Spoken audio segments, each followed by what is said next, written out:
A breakthrough today in one of the many criminal and civil cases connected to former President Trump. One of his closest business partners, the former CFO of the Trump Organization, appears set to plead guilty to 15 counts of fraud and tax evasion.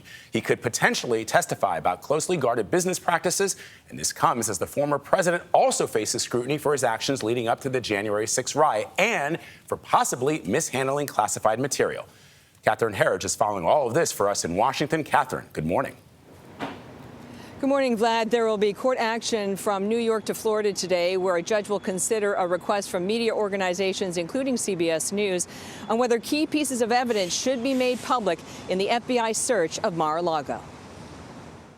As the legal battle over the steel-sealed affidavit moves to this Florida courthouse, the federal probe into former President Trump's alleged handling of top-secret documents taken to his Mar-a-Lago home remains under scrutiny. The search warrant shows 3 federal laws are in play, including the alleged unauthorized taking, disclosure, or destruction of government records.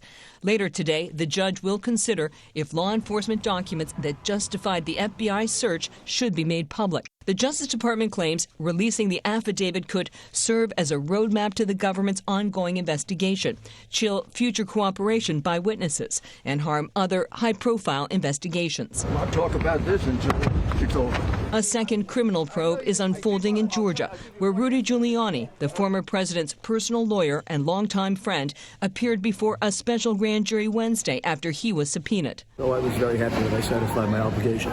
Prosecutors are exploring whether Trump or his allies violated Georgia's election laws when they allegedly tried to overturn the state's 2020 presidential election results. And in recent weeks, grand jury subpoenas suggest federal investigators are examining key White House meetings leading up to the deadly Capitol riot. Former Vice President Pence said Wednesday he might answer questions from the January 6th committee. If there was an invitation to participate, I would consider it. The Trump Organization is also at the center of a long-running investigation in New York. My chief financial officer, Alan Weisselberg. And you think George is tough? Wait till you see Alan. Alan Weisselberg could plead guilty as early as today in an alleged tax scheme to compensate Trump Organization executives off the books. In pleading guilty, Weisselberg has to acknowledge conspiring with the Trump Organization to evade taxes, and he could be called to testify if the case goes to trial. Trump maintains his innocence and says these investigations, Tony, are politically motivated.